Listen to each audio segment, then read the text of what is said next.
going dark.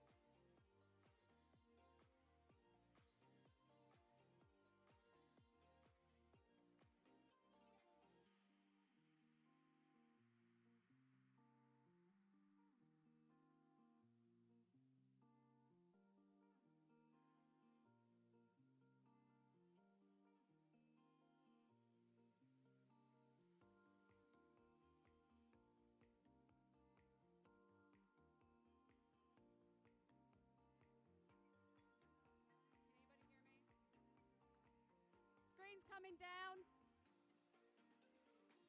Clear the stage.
people, and especially young people.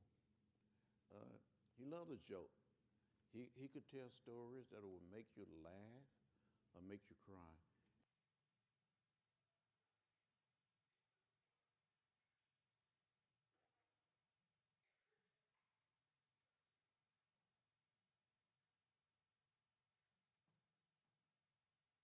The action of Rosa Parks, the words and leadership of Martin Luther King Jr.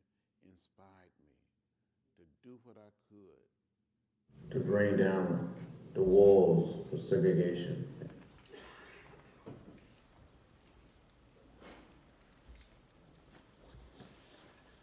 In the March on Washington speech, I said, you tell us to wait.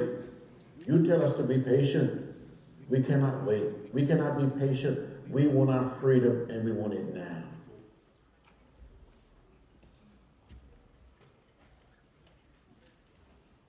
We grew to accept the way of peace, the way of love, the way of nonviolence, as a way of life, as a way of living. When we were beaten, arrested, and went to jail, we didn't become bitter or hostile. We kept the faith.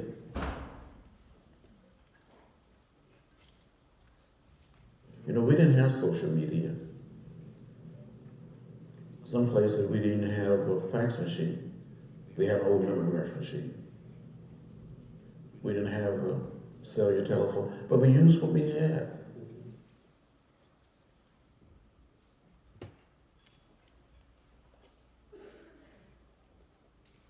He was so pleased and so moved when we started sitting in. It's made his day to see young people studying the philosophy and the discipline of nonviolence.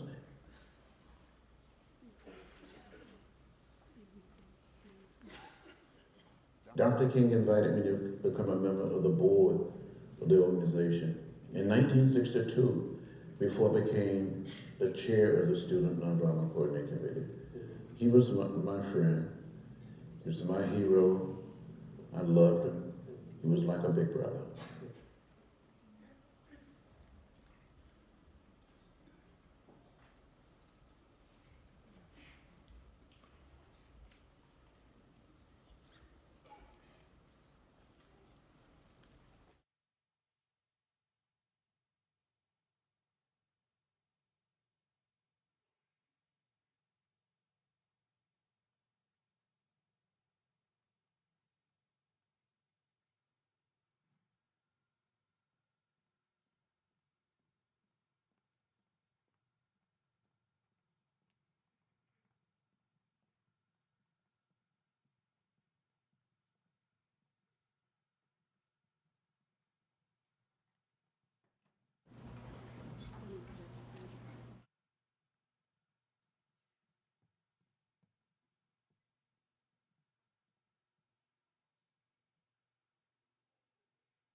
Good morning. Please stand as you are able.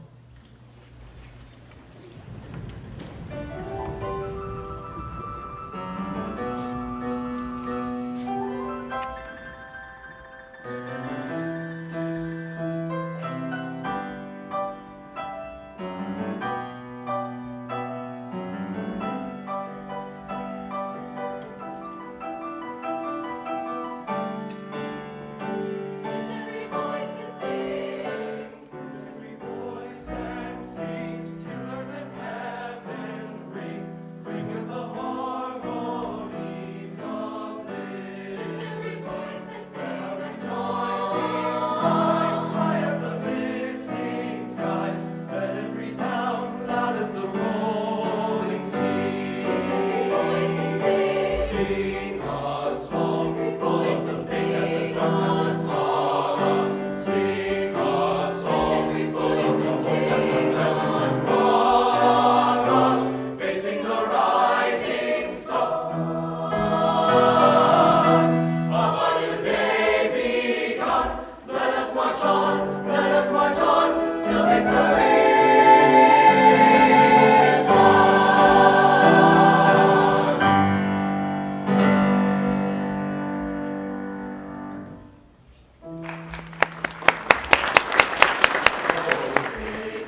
Good morning, and welcome to our Dr. Martin Luther King Jr. celebration and its Service Day. First, a couple of announcements. If you are here for restorative practices training, welcome. Now please leave us and head over to the cafeteria for your session if you ended up here by mistake. Other announcements, if you would like a seat, we do have seats down front. You just might have to push in a little bit to get to them.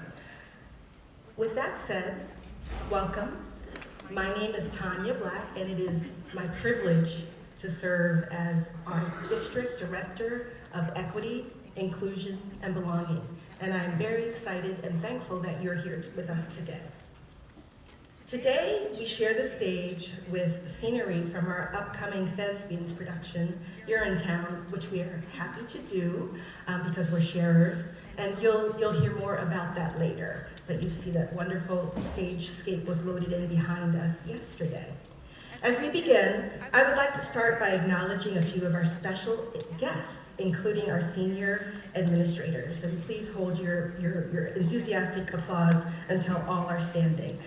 Superintendent Curtis Johnson, Assistant Superintendent for Elementary, Danielle Yoder, Assistant Superintendent for Secondary, Jonathan Bucher, Finance and Operations Director, Randy Brown, Supervisor of Curriculum, Chris Merritt, and Human Resources Director, Michelle Simpson. Thank you, cabinet members.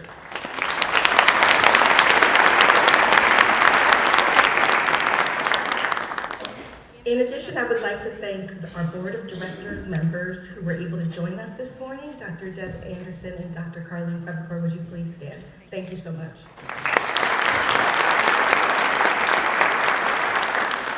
Thank you for the work that you do supporting our district. We are grateful. I would also like to thank each and every one of you who braved this morning's brutal temperatures to be here together today. In our opening clip, we saw a video of Representative John Lewis sharing information about his dear friend, Dr. Martin Luther King Jr. Today, we honor his memory and that of those who value peace. Over the next approximately 90 minutes, you will hear performances, you will see videos, and listen to our keynote speaker, centering on this year's theme, unity through collaboration and connection. On this special day, as we honor Dr. King and remember his vision and dream, inaugurate our incoming president, and make less serious but yet highly emotional decisions, such as whether to root for Ohio State or Notre Dame if you're a college football fan, let us take just a little bit of time to focus on King, his dream, what it means to us, and perhaps even more importantly, what it means to those we serve, our students and the children of this world. Let's just take a little bit of time to focus on this and on all people in hopes that everyone will experience freedom and be able to live together in unity. This idea of unity and togetherness, it's not rooted or predicated on everyone living in the same manner or believing the same values or even having the same perspectives, for we are diverse, we are different. That is not possible. It's not even desired. What it lies in, and is rooted in rather, is King's dream that directly relates to us as educators, in that we have a shared purpose, and dare I say a common goal that we are passionate about, which I thank you for, and that we live daily through our actions and words, which is to provide an uplifting education so that every student might have a wonderful life. Your actions, your living unity experience might change someone's direction and positively impact the lives of that child or of their families or the next generation. And so, with passion and truly from my heart, I thank you for being here today. At this time, I would like to introduce our first speaker, Dr. Deb Anderson. She will come to us to offer greetings and to share remarks on behalf of the board. Thank you for being with us today, Dr. Anderson.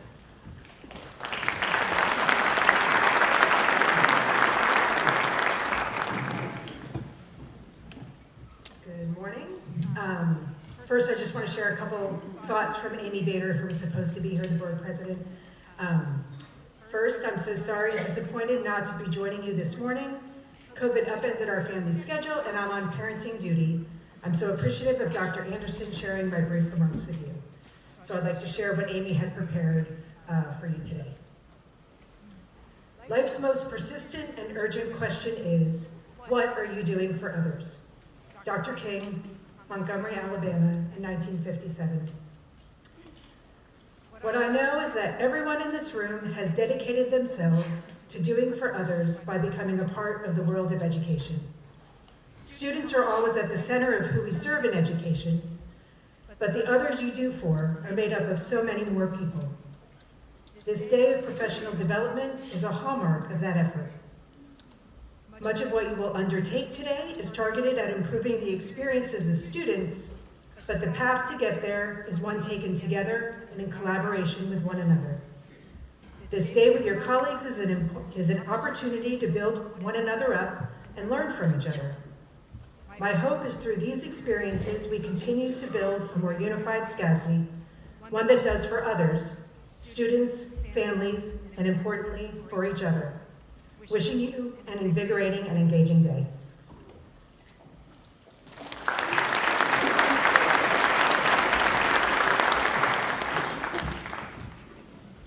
Thank you, Dr. Anderson, for offering greetings and sharing remarks. We are grateful for all that you do to support the district. And now, I would like to introduce our MC for the morning. You didn't think you were going to have to listen to my voice all morning, did you? Sam Corza will be our MC today. Sam Corza is a long-standing honorary Equity Department member, a State High journalism teacher, 10th grade teacher, and our State High publications advisor. We are grateful for your work, Sam, and we thank you in advance for leading us today. Please welcome Sam Corza.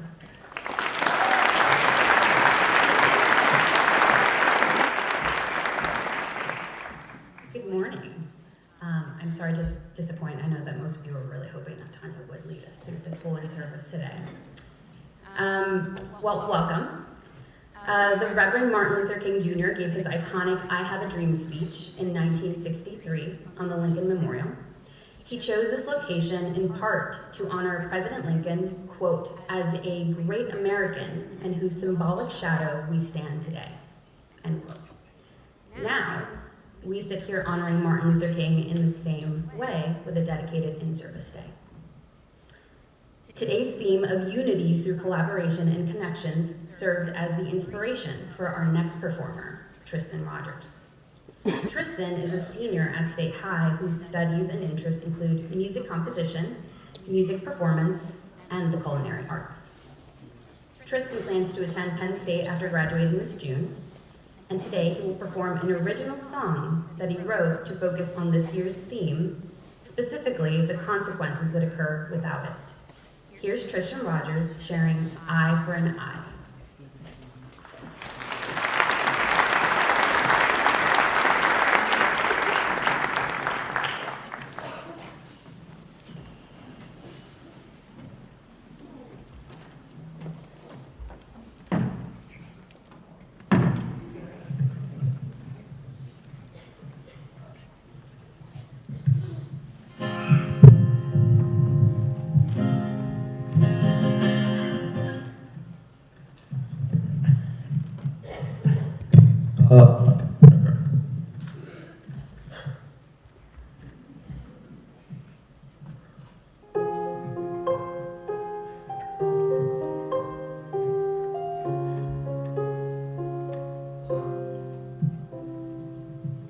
Another day, another casualty in the name of hate.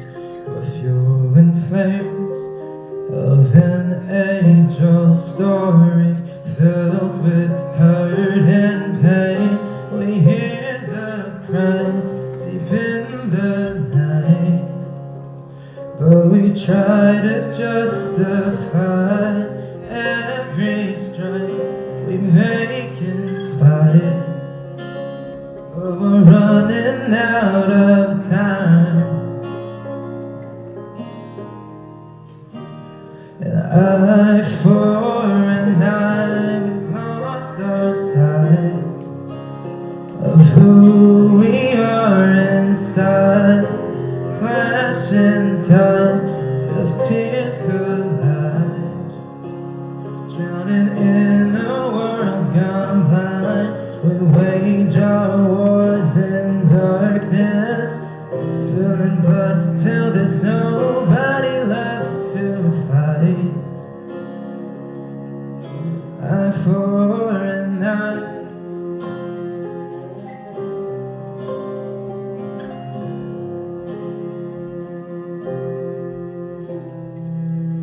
We're torn apart till our wounds stay open as an unhealed scar.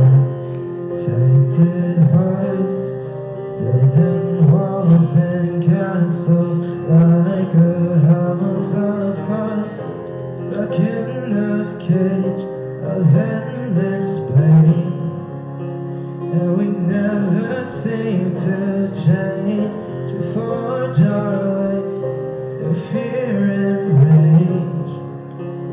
It's a self-fulfilling fate.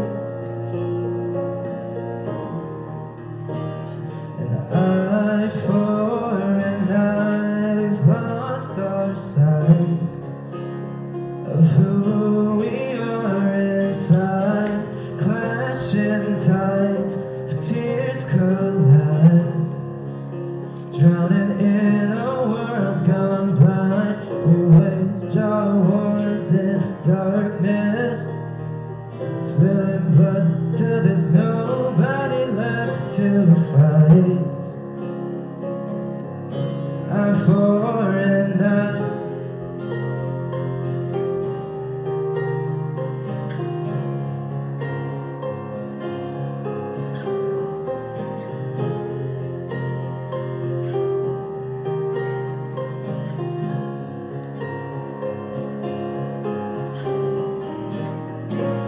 Play a losing game. Our bonds have been erased. We're digging our own grave as we all fall from grace.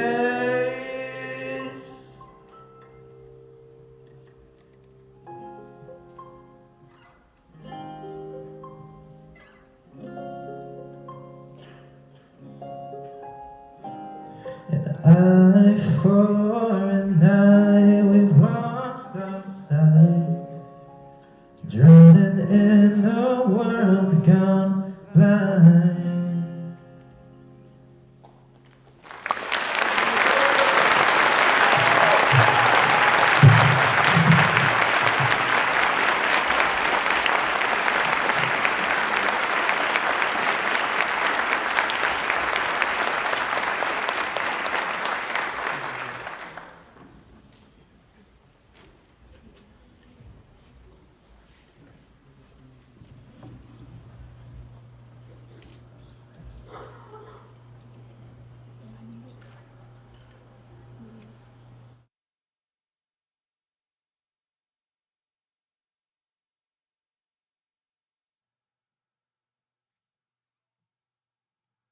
Good morning.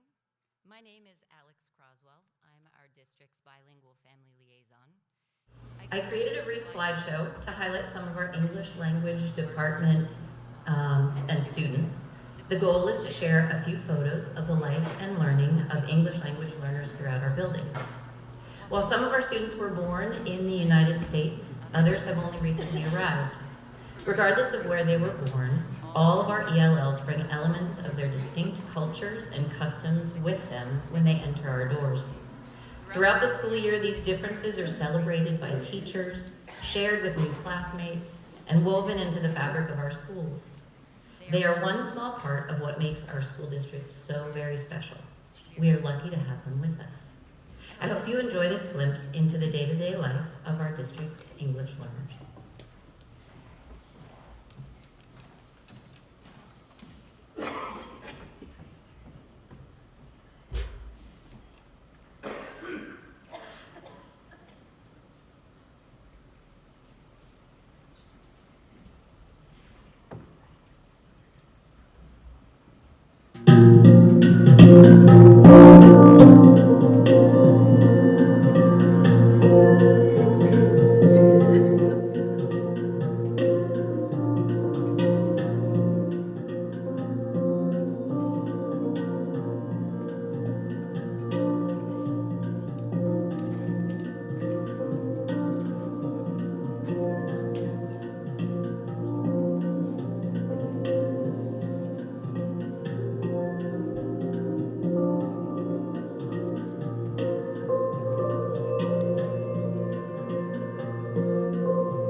Thank you, Alex.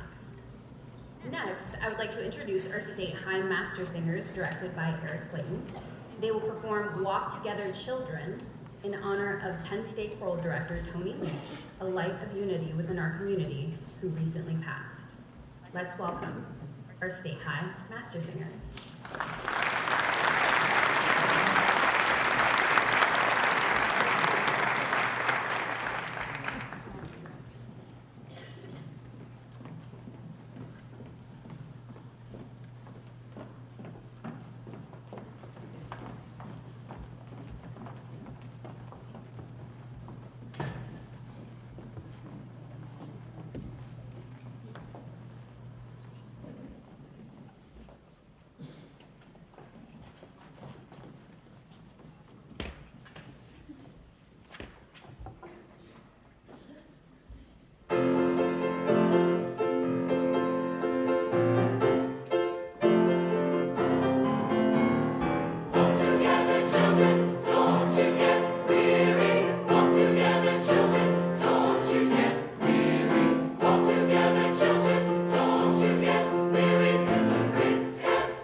Thank you, Master Singers.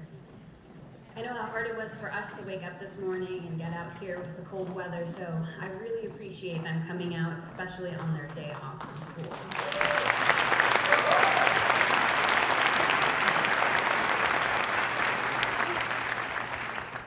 Now, Blaine Egan, a coach of our State High Bocce team, will be coming onto the stage to introduce a video clip celebrating the unity, collaboration, and connection displayed within the State High Bocce team, composed of students with special needs and their fellow classmates. Please welcome Blaine Egan.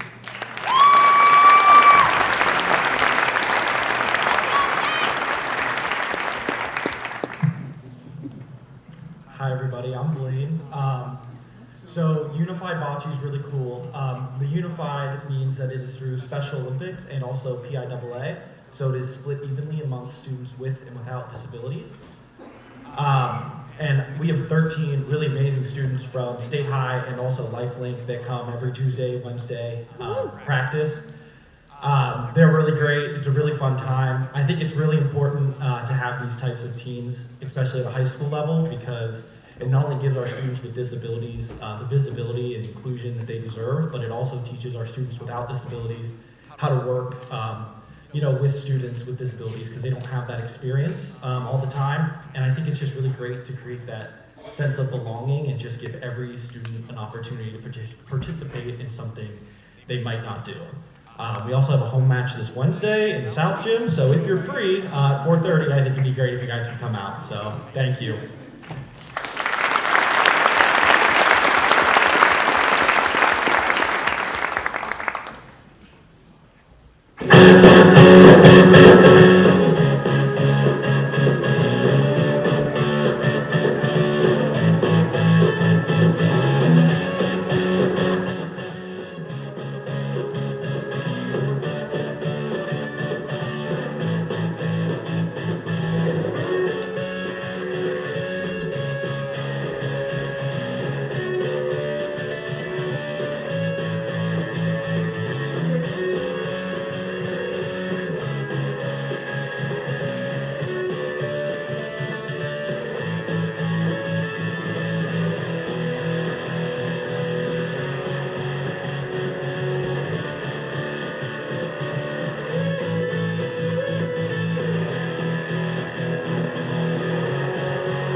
Have another round of applause for Blaine Egan and our state president.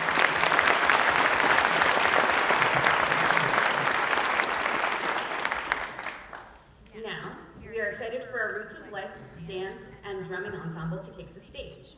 Started in 2009, Roots of Life is a collaboration between the district and the Penn State School of Theater.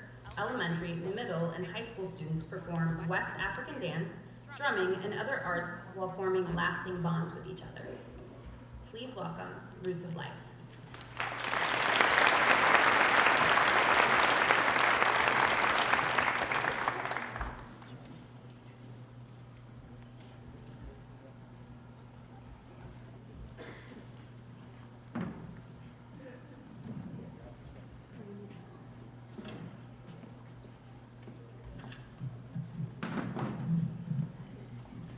Good morning.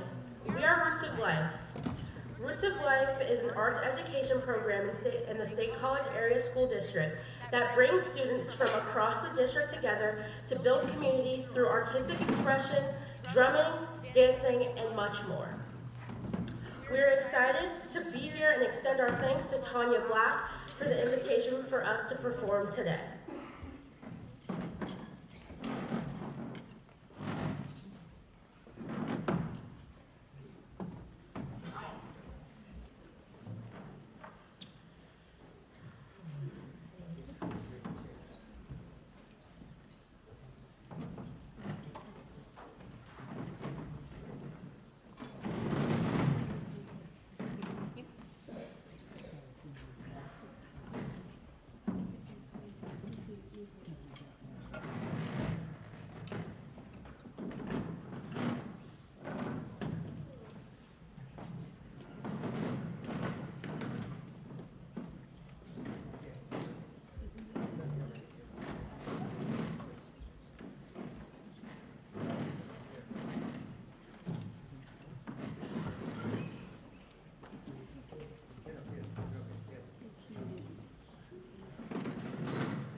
African tradition, dance, music, storytelling, and artistic expression bring people together. When experienced together, these forms of artistic expression represent the harmony that we hope to create and share with our community. In celebration of our community coming together in peace, we will perform Kakiwambe and Manjani, traditional dances and rhythms from Guinea, West Africa.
celebrate the life and work of Dr. Martin Luther King Jr., a leader who embraced the principles of justice, equality, and unconditional love to combat prejudice, homelessness, poverty, and war. In his famous I Have a Dream speech, spoken during the 1963 March on Washington, Dr. King made a call for America to let freedom ring throughout the nation. As we listen to his words, let us consider how we can do our part to work towards the promise of liberty and justice for all. So let freedom ring from the prodigious hilltops of New Hampshire. Let freedom ring from the mighty mountains of New York. Let freedom ring from the heightening Alleghenies of Pennsylvania. Let freedom ring from the snow-capped Rockies of Colorado. Let freedom ring from the curvaceous slopes of California. But not only that, let freedom ring from Stone Mountain of Georgia. Let freedom ring from Lookout Mountain of Tennessee. Let freedom ring from every hill and molehill of Mississippi, from every mountainside. Let freedom ring, and when this happens,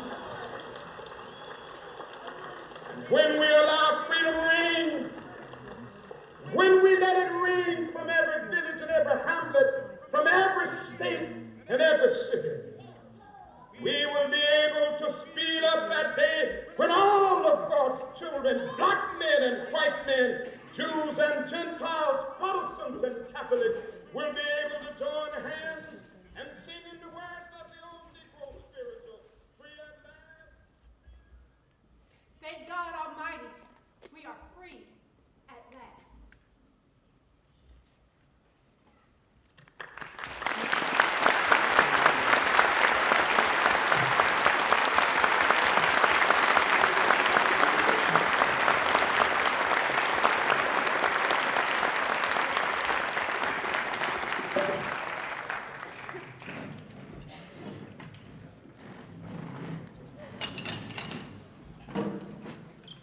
Aren't those drummers and dancers amazing?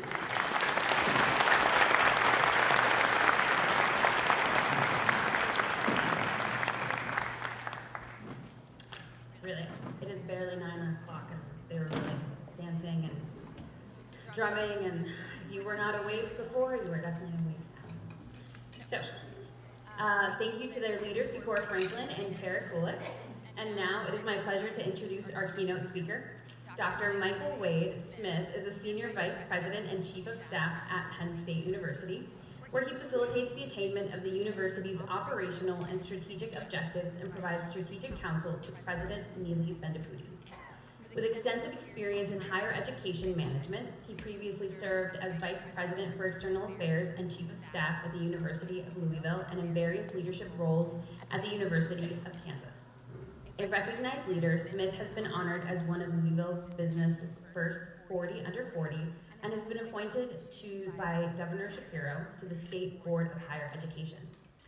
Smith leverages his expertise in strategy, organizational and leadership development, and brand management to advance Penn State's mission and interests internally and externally, fostering strong relationships with key constituents and individuals to drive operational and strategic results and outcomes across the institution.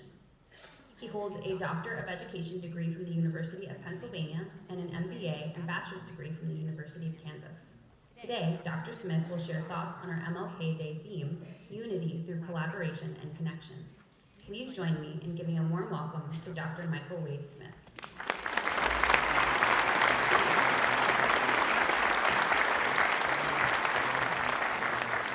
Good morning. Good morning. Beautiful. I am so excited to be here with you all today, and I cannot see the screen, so I'm probably going to walk around because I like to see the screen. Some thoughts on this morning so far. We want Ohio State and Notre Dame to both lose tonight. That is, I don't know how you conjure that up in football, but that is my hope and outcome for this evening. I was a choir kid in high school, and I feel so motivated and energized by all of our performers, but particularly the choir kids. I just think that's it's wonderful and energizing, and I kind of want to pull the Steinway back out and go back to the old days. This is a beautiful gathering. I am so honored to be here. I don't know where Tanya Black went, but wherever she is, thank you for inviting me to spend some time with you all today to reflect on Dr. King's legacy and the shared work that we all do as educators, as a part of the education mission of this country. I just work down the street at Penn State, but as you all know, we have a relationship of meaningful mutuality between State High and the State College School District and Penn State. Before I get started, I want you to know a little bit about me. Some of it is up here on the screen. I have a number of things that motivate and interest me that have nothing to do with what we'll talk about today, but I think are important to start creating connections across us. Because my entire theme today is the idea of mutuality, that we are tied together, that there is a meaningful link between each of us that we need to foster, even when we don't see a meaningful link between us, even when we don't understand each other to be the same. We are the same in our humanity, we are the same in our wants and motivations in so many cases, and it's an opportunity for us in this life to figure out how we can find more meaningful bridges and connections between each other. So whether it is today in passing moments or over the next many years as we run into each other at Wegmans or Giant, I hope we can figure out a way to have a quick conversation about some of these wonderful things. I was a high school English teacher once upon a time, so my connection to education is significant, and it was the hardest thing I've ever done, so I decided to get an easier job and went into higher education. My kudos and compliments to everyone who teaches in a classroom. It is beautiful work, and it is difficult work. To get us started with Dr. King, he said, "We're caught in an inescapable network of mutuality, tied in a single garment of destiny." The beginning and end of this quote that's not up on the screen is that injustice anywhere is a threat to justice everywhere. Whatever affects one directly affects all indirectly. Today I want to spend a lot of time in this idea of the inescapable web of mutuality that we are caught in. We are, in particularly in K-12 education, who shows up in our classroom is not for us to decide, and we have the responsibility to educate them, to teach them, to help them move down the path together. In some ways, in K-12 education, in public higher education, in churches, in banks, in places where you don't get to choose who's there, we are doing some of the most important work in the world. We are forced into collaboration. We are forced into connection. The opportunity for us is to figure out, how do I maximize that opportunity? How do I use this connection and this mutuality in a way that moves me and moves the people that I'm engaging with to really maximize their results? I believe we have an important opportunity to think about today's theme on the next slide, unity through collaboration and connection. In my world, I would call this doing the work. And somehow my S has slipped away from me. I don't know how that happened, and I'm excited to see what happens on other slides. Unity through collaboration and connection, to me, in the context of education, means doing the work. So, what do I mean by doing the work? On the next slide, doing the work I would define as, wow, the slide has done all kinds of really wild and crazy things. Okay. Well, we go with it. You might not know what it says, but I know what it says because I have it printed. So, doing the work means expecting more of yourself and others. In creating unity, we have to expect more of ourselves and others. The expecting more of ourselves is, how can I do better and do more in this circumstance?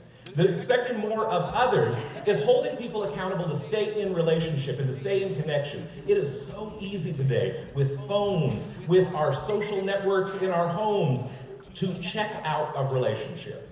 We have to raise the bar for each other to stay connected even when there's tension, even when there's dissonance. That's about taking risks, which is overlapped over there on the right. How do we take more risks in our relationships, in our connections? How do we use our voice more? How do we find out ways to truly see others and to truly be seen, to allow more of ourselves into conversation and into connection? So when people engage with us, they know they are engaging with a dynamic person where there is agreement and disagreement in how we show up. And finally, I think the key to this is overlapped over there somewhere, that knowing that your narrative is a single narrative, knowing that your story is but one story, just like everyone else's. That is not saying that it is not valuable, it's enormously valuable, but it is one. In this room, we have 600 individual stories.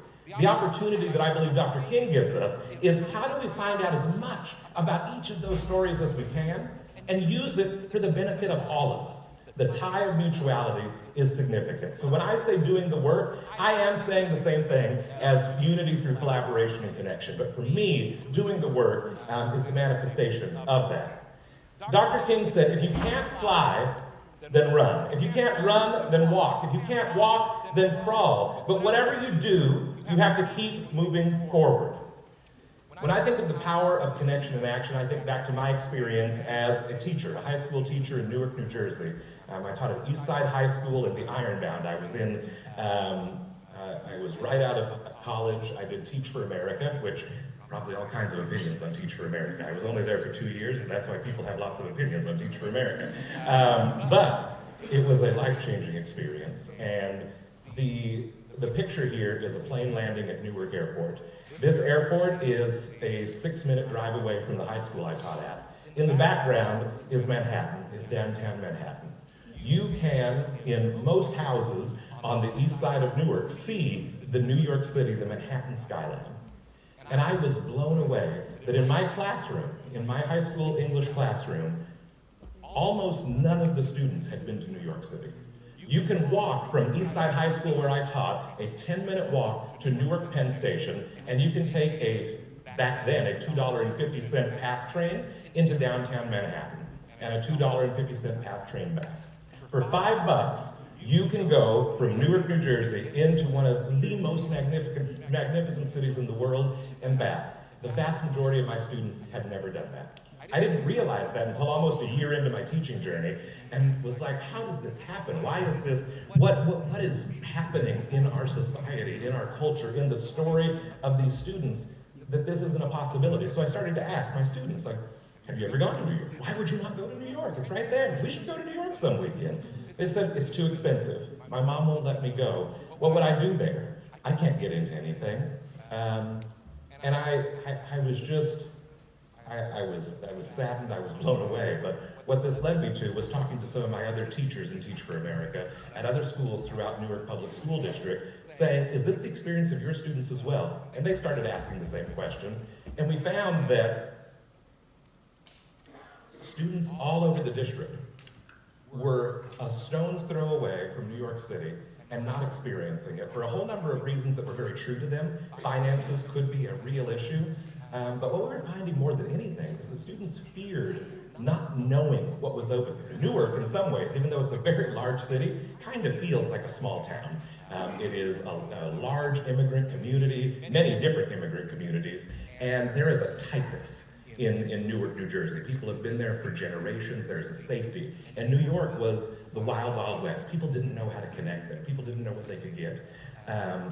So a group of teachers and I, there were 4 of us, got together and said, we need to figure out a way to bridge this very interesting divide that's happening. We created a nonprofit called Ignite Greater Newark, where our goal was, how do we build the social capital of our students such that they feel that this $5 trip back and forth is a possibility for them? How do we figure out a way to bring New York into a viable reach for our students? So we created this nonprofit. It went on till COVID. So from 2011 until COVID, it existed. It didn't make it through COVID, sadly. But we raised a bunch of money and ended up taking thousands of students over that almost decade run into New York. We started working with corporate partners to make sure that they could go to the opera, that they could go to the Met, that they could go to some of the best museums in the world. We partnered with really, really nice restaurants to do very nice dinners with all the forks and all the spoons, so that you could teach the students, this is something that you can access. This is something possible for you. So that you're not afraid when you go to the college interview or the job interview where all of those forks and spoons are there and you don't know what to do with them. The power of connection here was finding out that there was a gap, and the opportunity for the collaboration of me and my colleagues was that we could do the work. we could step in and take the risk to try to improve the experience of our students. And I am so, so proud of the work that we did in that organization for almost a decade, together trying to create experiences and opportunities that could change lives. I could talk a whole lot about my teaching experience. It was, again, life-changing, and I believe that what we do as educators is create the conditions for lifelong success and an opportunity for our students that is really unlike any other. On the next slide, I want to briefly mention a piece of research that's out there that talks about the work of building a system of mutuality where we all trust each other a little bit more. And I believe we live in a world right now where trusting each other is harder than it's ever been, and we are less likely to do it than ever before. I grew up in a small town in western Kansas, about 4,500 people, and we were 3 hours away from the closest big city was Denver. That was 3 hours away. The closest state college-sized city was 2.5 hours away, Hays, Kansas. So I grew up in a tiny, tiny town, a graduating class of 63 students, much, much, much different than State High. And in my town, it was wonderful because you knew everybody, and everybody knew you.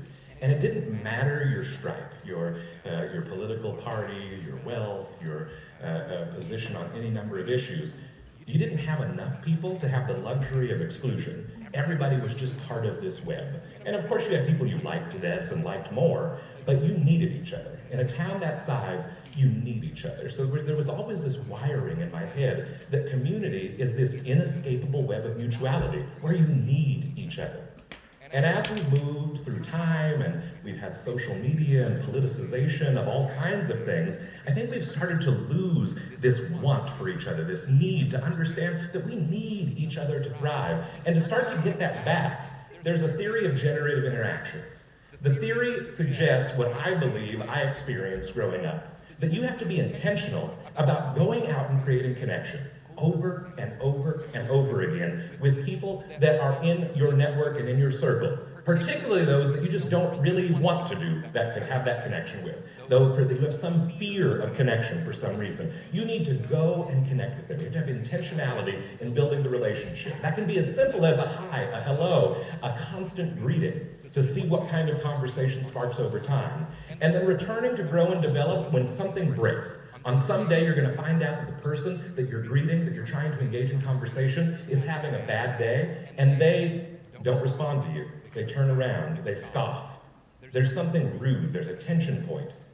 You can walk away from that interaction and stop trying to build the bridge, or you can realize that you need each other, that there's a mutuality that's going to push you and keep going back. Returning to that relationship is the core of the theory of generative interactions. That we have to start giving the grace that we give to our siblings, to our parents, when we have a bad or off day, that we should be giving that same grace to all of the people in our network and coming back to the conversation, coming back to the opportunity to build a relationship. And then what you find over time, when you purposefully go back again and again to a relationship, that the small action of just returning builds trust between the two individuals engaged, but it also leads to more expansive opportunities that just by virtue of going in with a hello over and over again, that necessarily over time, you're going to expand the number of conversations you have. It's going to not stop at a hello.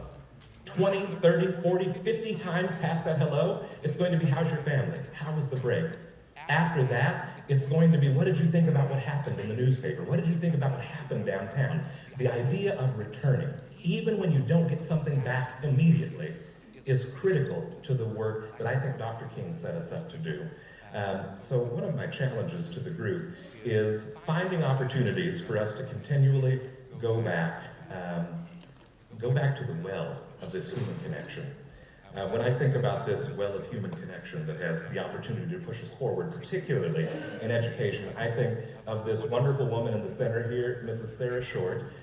She was my high school family and consumer sciences teacher, and I was an FCCLA kid. Do we have FCCLA at State High? I don't know if that's a maybe. We have no response, so maybe not.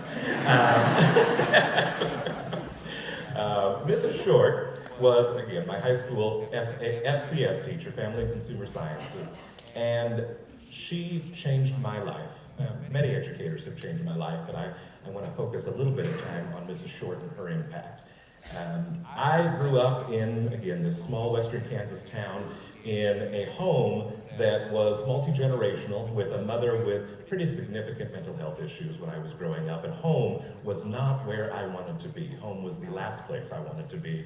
And that wasn't something I was comfortable then talking about out loud. But when I went to school, that was my safe haven.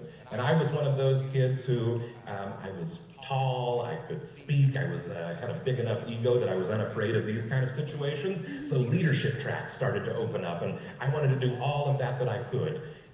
And many teachers didn't have, for whatever reason, that generative interaction idea in their mind. If there wasn't the outreach from some places. From Mrs. Short, from the very first day we interacted, this was my first week of high school, something about her was just magnetic. She said, "What do you want to do? What do you want to accomplish?" I didn't know. I didn't know anything about FCS. I didn't know anything about this organization, FCCLA. And I asked her, what have other students done? And she started talking to me about state officers and national officers that had come from her program and what travel that would mean. And in my first week of high school, my first set of interactions with her, I said casually, I think I want to be the national president of this organization that you're talking about. I didn't know anything about it, just a 13, 14-year-old with a big ego and some time and a conversation with an FCS teacher. And she said, "Great, let's do that." And that could have been the end of that conversation.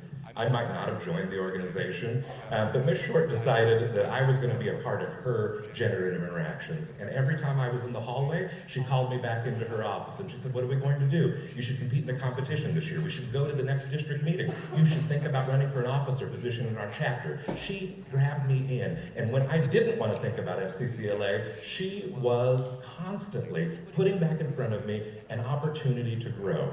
After a while, she didn't need to push me that hard, and we were working together, but I think over the 4 years in high school, we traveled together to 35 U.S. states. We traveled to every one of the counties in Kansas in the different leadership roles I had. In my senior year, with her help, I achieved that goal of being the national president of FCCLA, this 300,000 members across the country. I got to meet President Bush and Alberto Gonzalez when he was the Attorney General, Margaret Spelling when she was Secretary of Education.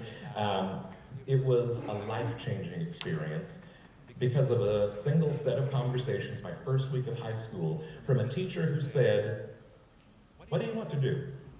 And when I came up with a random idea that I didn't really know if I believed in, she believed in it for me, and she kept coming back every single time. Now, it's harder to do that in schools sometimes the size of those here in State College, because you might not see that student walking by to the cafeteria in the same way that Mrs. Short saw me. So it might look different here. It might be a different kind of purposeful interaction because she really could shout my name down the hallway and see me 6 times a day because we were in a really, really small school. What she did, though, was determine that it didn't matter all of the differences between us. What mattered was the goal and the connection. Mrs. Short is a Republican, I'm a Democrat, she's a woman, I'm a man, she's short, I'm tall, her name is short, my name is not. She was so rigid and orderly. She was just I still joke with her that she's one of the most rigid people I've ever met in my life. There's a way you have to do everything. And I am not that. I am very flexible with my perspective on just how you can do just about everything. But she never compromised who she was, and she never asked me to compromise who I was. She told me what she thought was right and what she thought I should do, all the way along that journey together. And we would each make our own decisions, and there was never a lack of love, never a loss of respect. There was a consistent understanding that we were in this together. And now, this picture was taken just a few weeks ago when I went back for Christmas to see my mother in this small town of Goodland that I grew up in. I always go back and see Mrs. Short.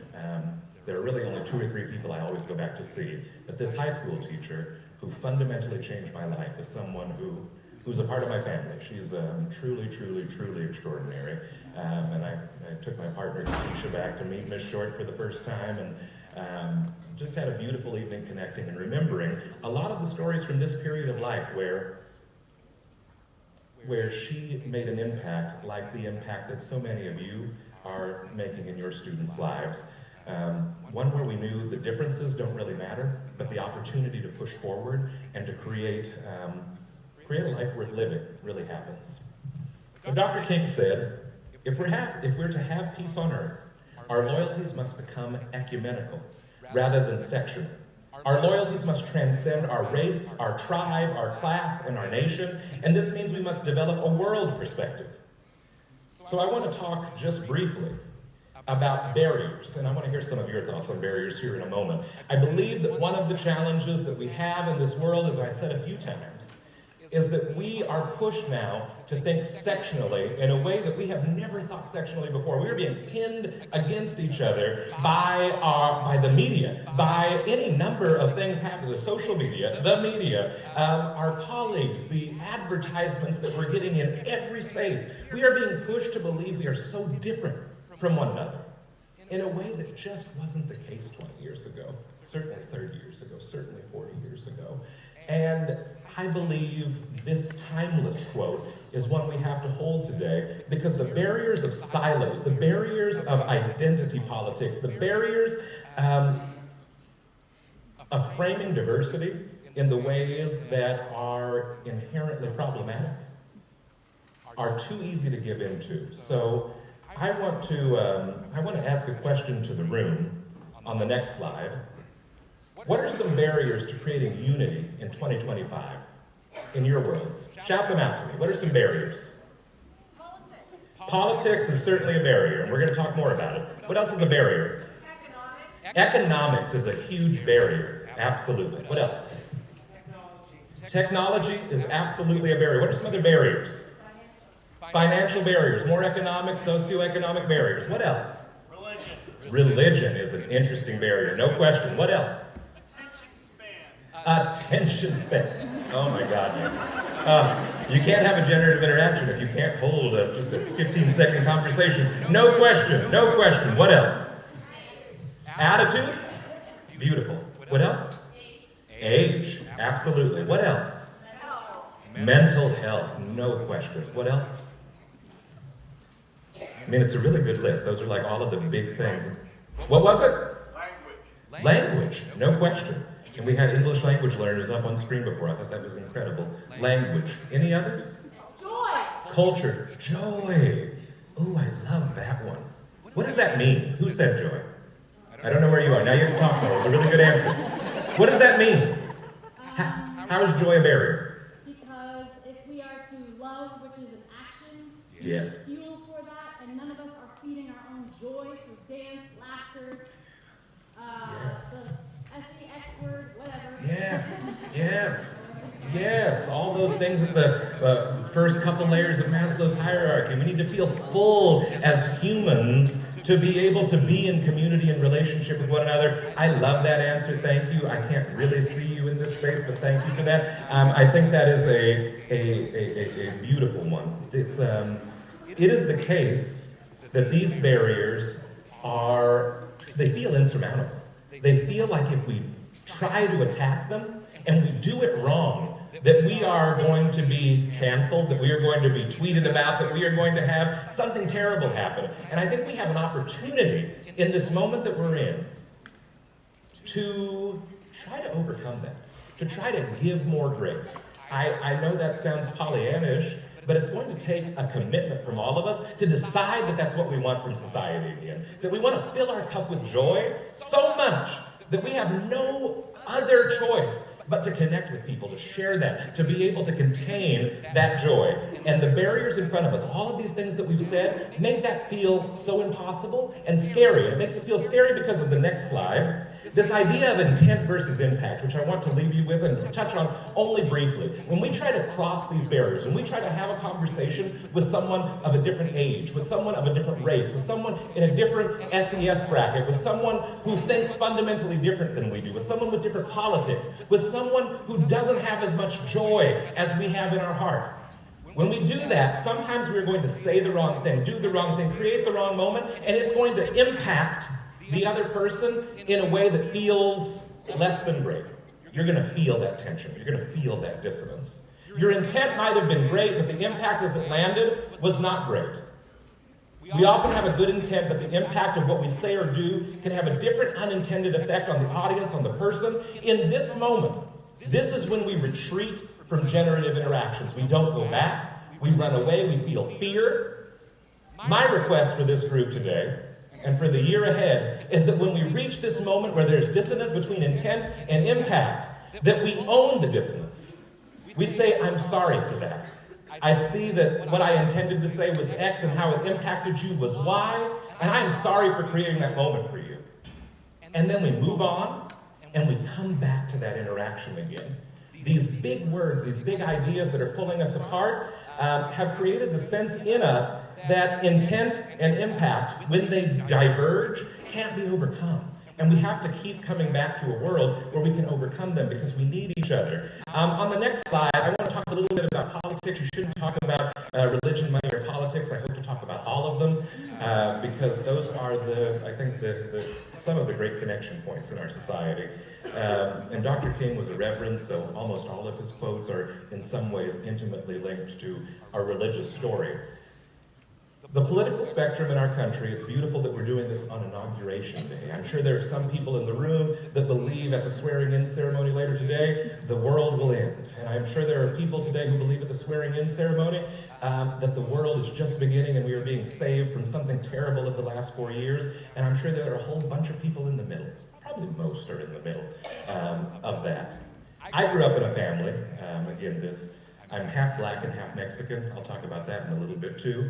I grew up mostly with my Mexican family, and the Latino diaspora in this country is fascinating, and the politics of Latino communities is something I love to read about and study. But in my family, I have the full spectrum of politics. I think my mom is the second of 4 children, and the political spectrum of that family is along the 4 children. So my Aunt Connie, the oldest, is on the far left. She happily declares herself a socialist. She believes so deeply in lefty left policies that kind of scare me a little bit. Then my mom is a pretty center left, my Aunt Terry is center right, and my Uncle Vari, he is not a fascist. I wouldn't call him a fascist, but he can get really close to that line. And he enjoys it. He enjoys saying really, really terribly offensive things for sport. And that makes every family holiday loud. We are a family that we talk about the things and we yell across the table. We do not retreat and go into another room. We have full-out wars over the turkey right at the table. If you come from one of those families, you understand. We have in my family, with this political divergence across the spectrum, we always, forever, well before Obama, well before Trump, we had conversations where dissonance was expected, where we took a position that we knew would alienate someone around the table and sat in the muck. Now, I'm not suggesting that that should be what we do with the random person that you've met once in the hallway, with the student that you just flagged down, with your colleague that just started in the school building. I am not suggesting that that is the goal for early conversations. What I am suggesting is that people that you've known for a long, long time, that are on different parts of this political spectrum, if you're not having those conversations, you are missing an opportunity. For the people in your circle and in your network that you know disagree, we should all be finding out why. Not to judge it, not to change it, but to humanize someone else on that other side of the spectrum. If you talk to my uncle, who's not quite fascist, but pretty close, if you talk to him, what he cares about in that extreme conservative space is deeply based in his religion, is deeply based in his upbringing, seeing how his family, my grandmother's family, couldn't have succeeded and grown had my grandmother not been in the role she had to play in that family. Again, I can talk more about that, but I'll get lost in the story. He has values for what family means that are different than mine, fundamentally different. Family to me means, you support whatever they want to do. They run out and take over the world in some other place and you only see them once a year. That's still family. To my uncle, family is his son, my cousin Joe, lives 30 minutes down the street. He wanted that, and he created a culture in his family that became important to Joe. And Joe echoes his political ideology in many ways, and that's beautiful. It's another manifestation, and I get why he makes the choices he does. I don't agree with them. I don't like most of them, but I get why he makes them. And I love him. I love him through that. I have a colleague at work who we disagree on 84% of things politically, and we talk about it. We talk about it all the time, and I love this person. She is absolutely incredible, and we have regular dissonance. She's someone I met when I moved to Penn State. She's someone who works in my immediate orbit where it's absolutely a scary thing. We could probably offend each other and end up in an HR problem, no question, but there's enough love and respect for our mutual connection, our shared pursuit, that we still talk about this, that we still find a way, even in our workplace, for me to say, I saw this crazy stuff on CNN last night, and she says, well, I saw something crazier on Fox. And they are the best conversations, because we are living in the same world and see it completely differently. And I see that as an opportunity. And again, my ask over and over and over and over again today is for us all to see the dissonance as an opportunity, not as a wedge, because the dissonance is great and it's becoming greater, and the only way that we bridge the gap of this moment that we're in is to see the opportunity of the connection. So on the next slide, another place where we do not always agree is in this conversation about equity that is happening in real time in a highly politicized way in our society. I want to touch on it briefly because it is MLK Day, and this man literally gave his life for the pursuit of equality for Black people and all people in this country, so I would feel remiss if I didn't touch on this more explicitly. There is a belief being perpetrated in society right now that the far right, liberation, that people are trying to burn down the fence, that diversity, equity, inclusion, and the work that is done in this space is trying to burn down structures. The fence was there blocking people, and that's the only way it can be done. I don't know that I believe that. That's not the world I have come from. I would say that we live in a world where reality is not too dissimilar from this reality quadrant that you see here, where some people are starting so far ahead, by no fault of their own, that they have a really high seat to watch the game. Other people have just enough to compete, and some people are starting so far back that there is no way they can catch up without assistance. I believe that's a fair representation of reality, and that's easier to talk about in a room like this because, again, we don't choose who comes into our classrooms.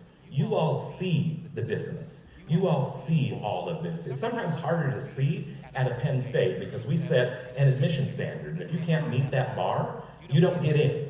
And that means that the group of people we see just look different than the people you see in the State College School District. You know reality. So how do we fix reality is the question of DEI. And there are different ways that it can be done. There are some people who move to fix the problem from an equality lens.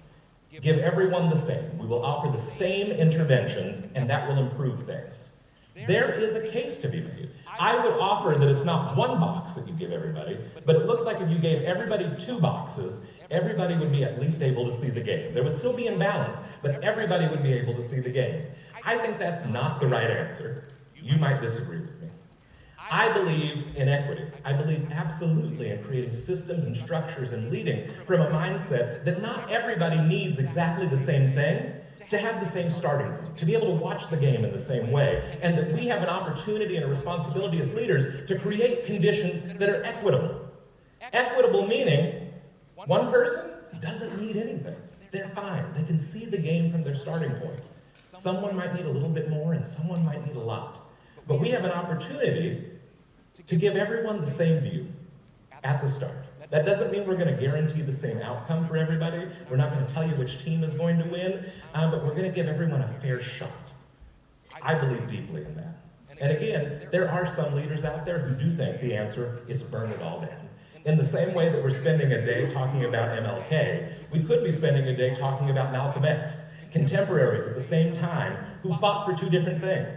Martin Luther King was an equity fighter. There's no question.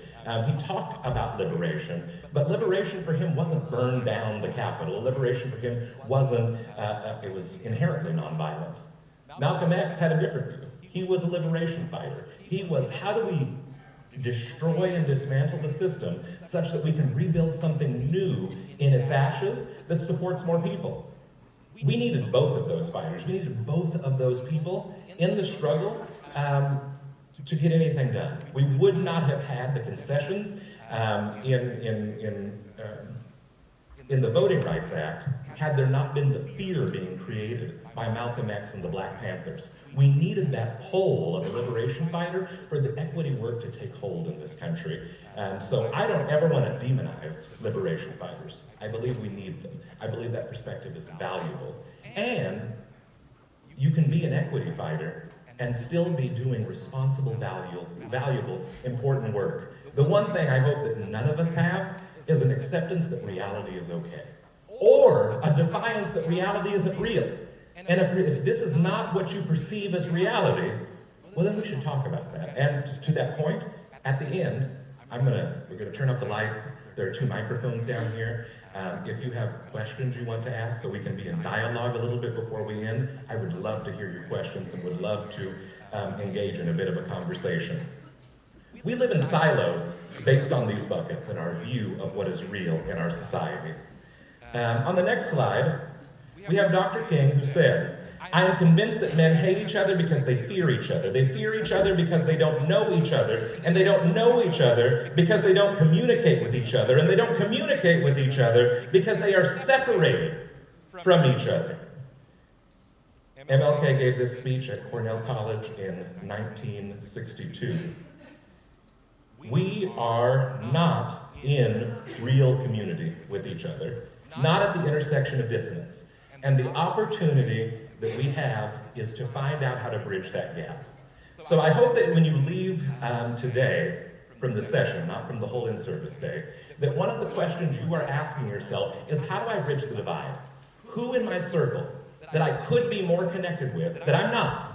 How can I take steps today to create that thoughtful connection? How can I engage with someone who I know on some important dimension that was shouted out earlier is different than me? How can I start building a generative interaction and keep going back to it? And know that throughout the year 2025, you're going to keep touching back on that generative interaction, because the only thing stopping us right now is that we are separated from each other. I believe this so, so deeply. On the next slide, a picture of the Lorraine Motel. We're in the final day and a half of Dr. King's life before he was shot at that very hotel. He said in a collection of his speeches, "We must develop and maintain the capacity to forgive. He who is devoid of the power to forgive is devoid of the power to love. There is some good in the worst of us and some evil in the best of us. When we discover this, we are less prone to hate our enemies. We are less prone to hate our enemies." Once again, on this, the inauguration day, where there are certainly split opinions about what should happen, on this, the day of the national championship in football, where there are certainly split opinions about what should happen, on this day, it is easy for us to hate our enemies. And while I endorse the hate of both Notre Dame and Ohio State for what they are, I don't extend that to people, and I invite you not to extend that to people as well. And if you're an Ohio State grad, I am sorry in 2 ways. On the next slide, as I was thinking about our conversation today, I was looking at the mission and vision statements for the school district, and I was motivated by this language, particularly the end where it says, "We commit to embracing diverse voices and perspectives." We commit to embracing. We commit to embracing. In my mind, this is the theory of generative interactions. The school district has said a part of your vision is the theory of generative interactions, where we are committed to embrace the idea of dissonance, We are committing to bring all kinds of people into the fold. How do we do this if not by continually re-engaging, even through the dissonance that might be created by that engagement? In my mind, this is all we can do. On the next slide, I ask a question to myself and to the group. How does our own story impact this commitment? Our commitment to embracing these diverse voices. How do we get through it? Knowing that we have identities that we're bringing into the conversation that already create silos of perspective. I go to the next slide. I want to talk a little bit about identity. So for me, I am a cisgendered male. Cisgendered meaning when you look at me, you see a gender expression of male, and that is in fact my gender, that is cisgender. I am heterosexual, I am Black Mexican, or I sometimes say Blaxican.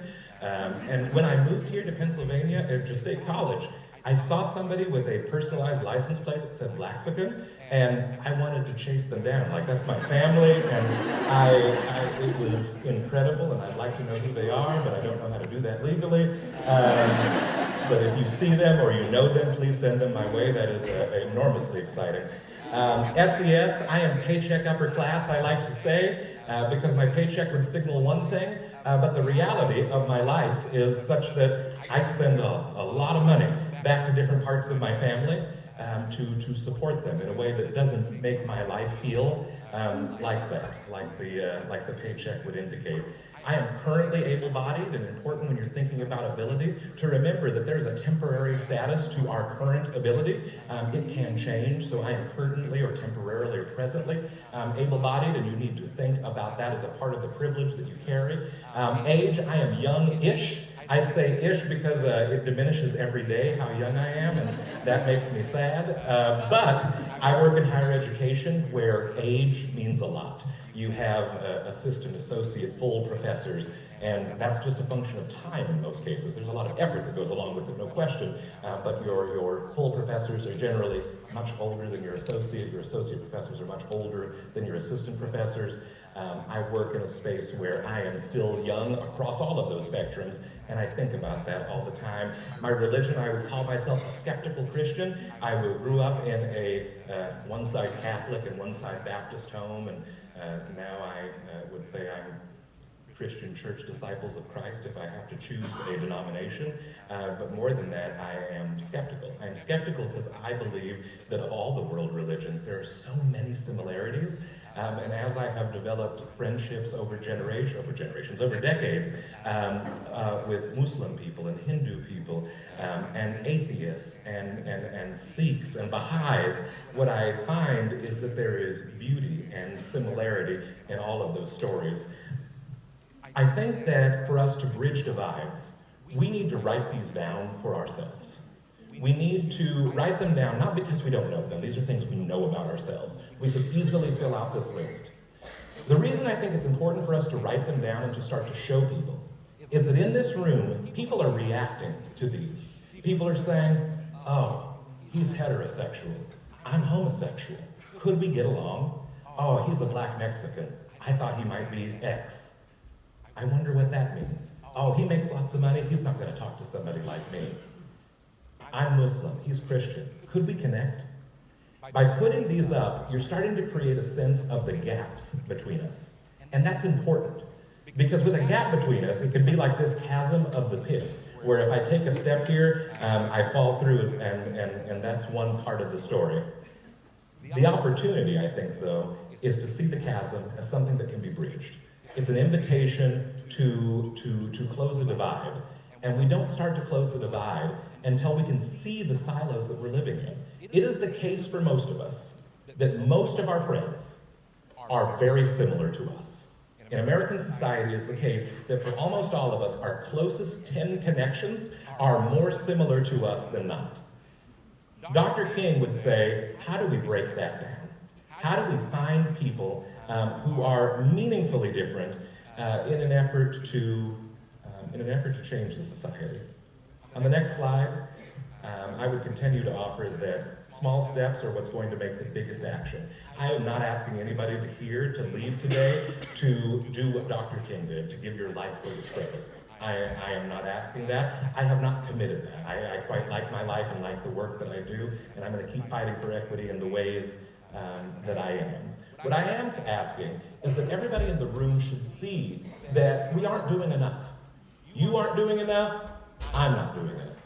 Being here today is a wonderful first step, but the opportunity we have is to figure out how to do a little bit more. The opportunity in front of us is to figure out what small actions we can take, and I believe those small actions are rooted in connection. They're rooted in community. They're rooted in forming relationship at the intersection of things that we believe are the barriers that were shouted out earlier. The things that are so different about people that they scare us, that they give us the most opportunity to believe that we can't be connected to somebody and to overcome them, to bridge and go past them. Another story about this wonderful person I work with.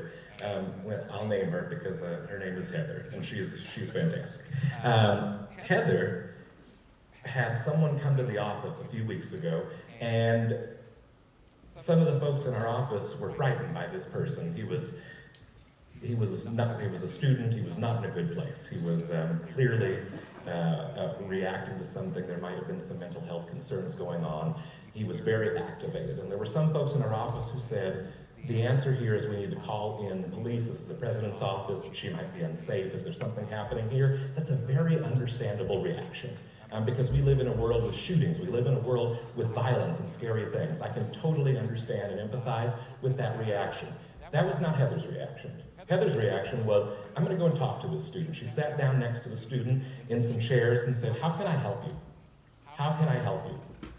Kind of reminds me of Mrs. Short earlier on. What do you want to do? What do you want to accomplish?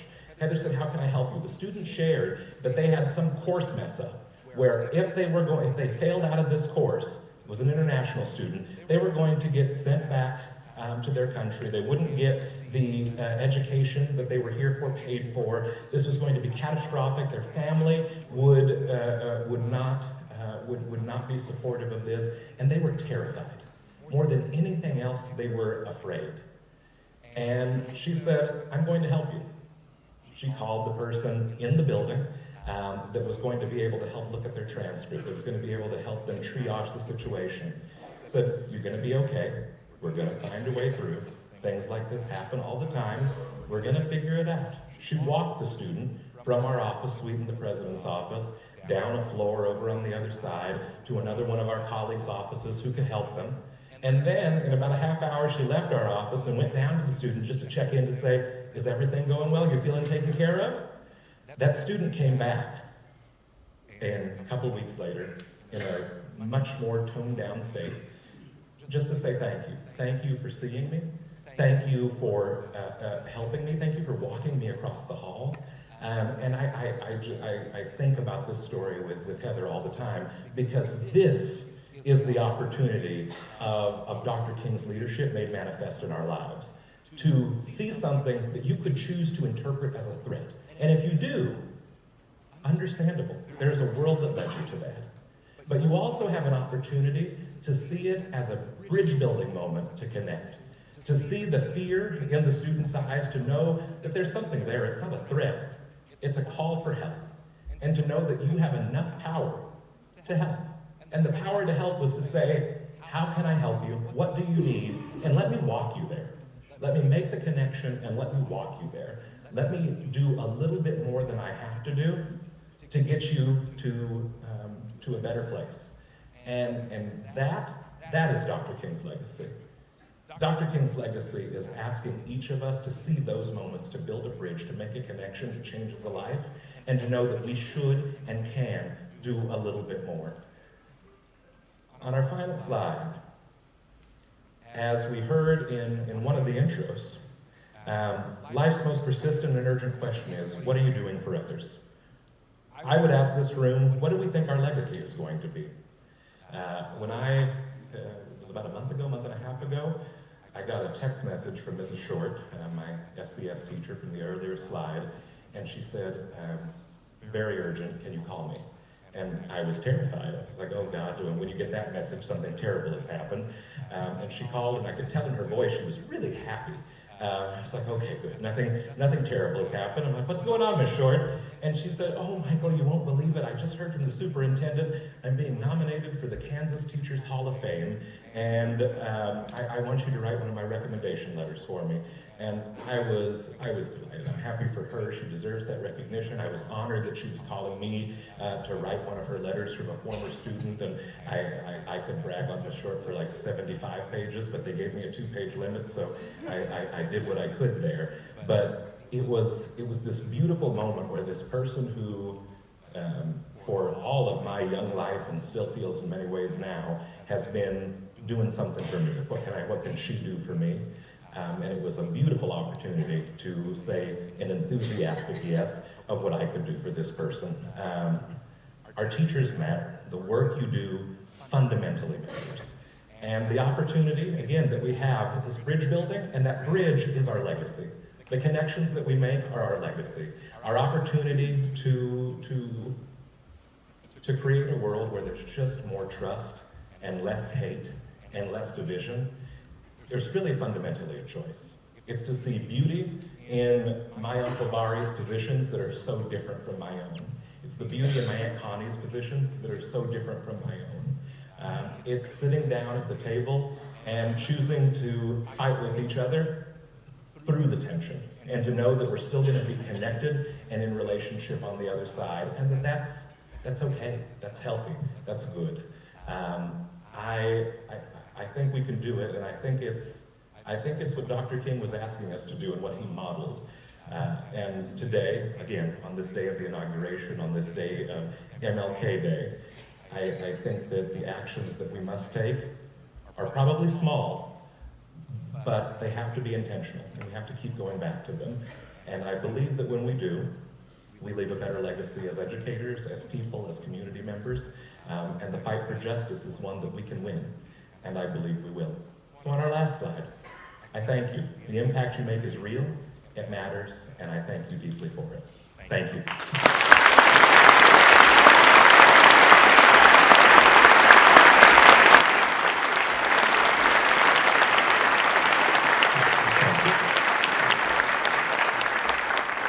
And I lied, it's not the next slide, but there was a last slide that just said questions. I would love to take a few minutes. There are some microphones down here. If anything I said you disagreed with fundamentally and you want to tell me that, I would welcome it. If there's anything that you agreed with deeply that you want to reflect on, if there's a question that you'd like to ask on this journey, I would welcome those questions, those thoughts, those reactions, and would love to invite people up front to engage. And I will be very sad if no one comes up. We can also pass them. And they can pass the microphones around. You have heard it from Sam. Someone is going to say something. Hello. How are you? Good, how are you? Wonderful. What's your question? Well, who are you and what's your question? My name's Chris. Hi, Chris. I'm the main recess parent at Radio Park. I love it. I guess I was just going to put a little nitpick, I love it. or a tune-up on, please, as you define yourself as cisgender, without it. There's sometimes a quibble about like putting the ED at the end of that is sort of avoided, but also I guess I would say I myself am cis. I'm not trans. So I don't know a better, more correct off the top of my head. But you could like look up or consult somebody to find a more correct way to describe yourself. Really? Because I think you talked in terms of, well, other people see me as this, and that accords with my gender identity, but that's not quite the full sort of story, because that's getting into a question of what people see you as. Right. This idea of passing is a whole conversation. So anyway, that was my. I can't do a full elaboration because I don't know. Yeah. But I appreciate it. Yeah. So it's a very fair point. The conversation around gender is a complex one. At a very core language level, the cis definition can be reduced in the way I've done. So the comment or pushback that it's a reductionist take that is not giving a full definition or appreciation for trans identities, for the idea of passing, is very, very, very fair. It leaves that enormous complexity. I appreciate that. If you have a DEI-based conversation without some pushback, you haven't done it, and I appreciate that. So thank you. Hi. Hello. What's your name? Oh, Michael. Sorry. You're Michael. Great. It's a wonderful name. Thank you. I agree. I really like the stuff you said about having conversations with other people, and like you're talking about the conversations that you shouldn't have as politicians and so on, but that we should be having those conversations to get to know other people and build those bridges. And I agree. And I struggle because I love hearing about other people, and I also love sharing parts of myself. And sometimes I worry that I might beat people over the head with it, or overshare, or anything like that. So I was wondering if you had any tips or any recommendations about sharing without oversharing and listening when necessary. Absolutely. I think that this is one where the opportunity is to build our EQ, our emotional intelligence. I don't think that oversharing is going to be the big issue. It's that when the moment of overshare has happened, and you see the person you're communicating with check out, get uncomfortable, retreat a little bit, don't feel bad about that. Just stop talking. Just stop talking. And let the conversation in, and then re-engage it later. The theory of generative interaction says we have to come back to it, not that we have to stay in it forever and ever and ever and ever. So when the moment happens where you see the retreat, where the eyes get really big and they're like, whoa, that was too much, I've done that too. I'm an oversharer as well. When those big eyes come and oh my goodness, why did you say that? Go, whoop, period on the conversation, good to talk to you, I'll talk to you later. And create a moment for the end so you can recalibrate, they can recalibrate, and then you re-engage later. And you might re-engage later just a step back from where you were before. And that too is a beautiful opportunity. Time for one more, Tanya Black says. And our pink and black coordination is level 10. Hello. I love it. Hello. I don't know where you are. You're there. Hello. All right. My name is Michael. Hi, I have a Michael. question. Before Dr. King passed away, he regretted not being more like Malcolm. Yep. More like Malcolm X. You're right. Including having a letter to the white moderate in the Selma, Alabama prison cell. How do you feel about his legacy being whitewashed and less violent when he himself was actually a socialist before death and assassinated by the FBI? Yeah. I think that there is, well, on the last one, that can still be debated. On the reflection, maybe two parts. One, against the white moderates. So Dr. King did talk a lot in his last 3 years of life, particularly about his frustration with particularly the white moderate, and with people who seemed allied with the movement who wouldn't take risks. So on that, I fully agree. I think that one of the most frustrating things that we see in society today is the overwhelming amount of silence when we see something wrong, or the overwhelming amount of silence that people have who agree that we should be in a more just world, but when they see injustice in small ways around them, they don't say anything, particularly in more liberal communities, particularly in places where we have conversations like this out loud. The dissonance around that and the frustration that Dr. King talked about, I agree so fully and so entirely that that is something that we have to overcome as a society and as people who have adopted this is something important to them. If we don't do a little bit more,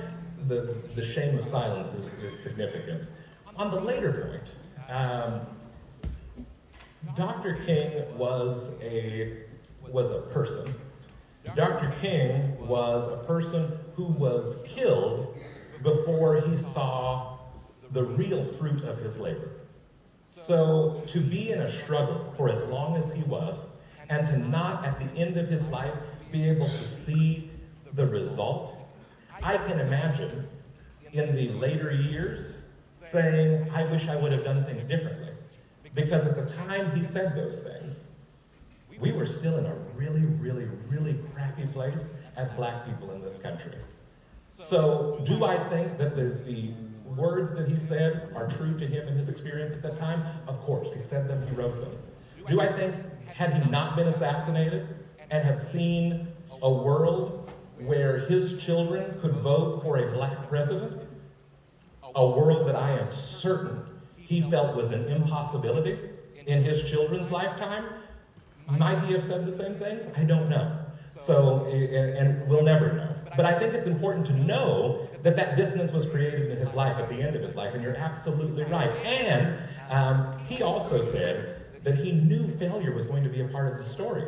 That the moral arc of the universe is long, but it bends towards justice, was core to his philosophy. That we are going to have setbacks, that things are going to go wrong, that policies are going to go against us, that people in power are going to fight against our very existence, and still, up and to the right is our trajectory. That the moral arc of the universe is long, but it bends towards justice. And I can imagine enormous frustration if I gave what he gave and didn't see change by the end of what I got to see. I don't think, though, that that makes the answer burn it all down. If you do, that is your opportunity to be a liberation seeker in the world, and we need those people too. I still see hope. I still see enormous hope. And if I had the opportunity to wind the clock back and sit with Dr. King, I would say, keep fighting. I hope you can see the hope too, because it's there. Thank you all.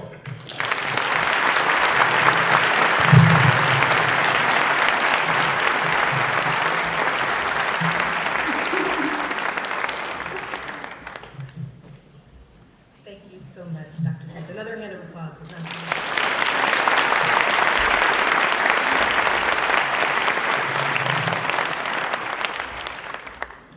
Thank you for sharing your thoughts with us this morning as the director of trying to encourage and promote equity with so many wonderful people partnering with me. I personally appreciated the inspirational message, and I can tell that our audience today did too, so thank you. Appreciate you. Thank you. We just have a few more things to wrap up today. Two more things, really. First, we'll hear an announcement from our Thespians director, and then I'll come back for one last little announcement with some directions for where we're going next. So with that, I welcome to the stage Libby Snyder, our Thespians director. Welcome, Libby.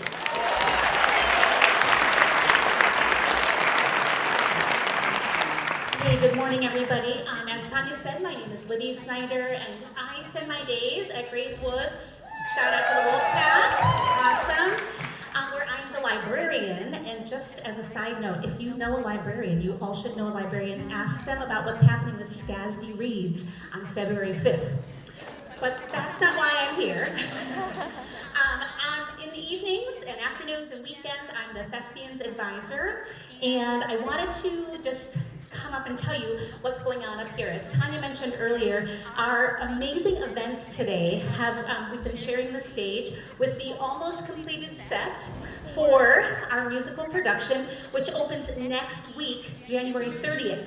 We have actually more than 100 students involved on the tech side and the performance side. Many of the performers you saw today are in the show or involved in the show in some way, so that's amazing. And so we hope that because you all love these students, you will, I believe there's a QR code you can see up on the screen. You'll take out your phones and scan that QR code and get your ticket secured now to see the show. Now, the production this year we're so excited about is called You're in Town, the Musical. And you might be thinking, weird title, maybe. And it is, in fact, a weird title, but oh my gosh, it's a great show, and it's funny and so timely. Set in a dystopian city in the midst of a 20-year drought, this high-energy satirical musical tells the story of a hero rising up to face a corrupt corporation controlling public toilets and water use. You will laugh, you will cry. It is sure to be better than Cats. Please join us at the show. Thanks so much.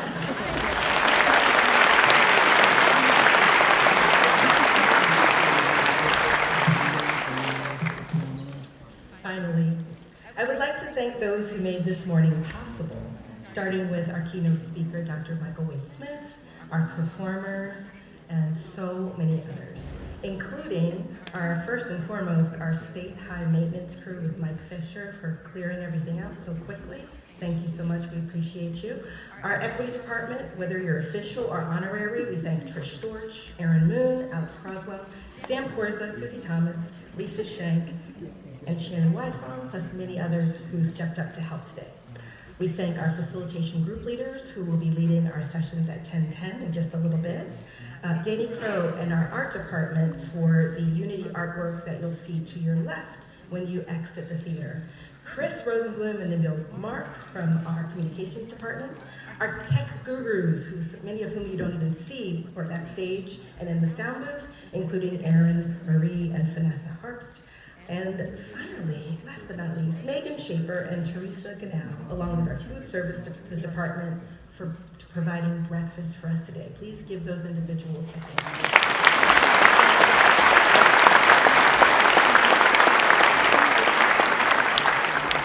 And for those who supported us in this event and endeavor, who I forgot to mention, thank you.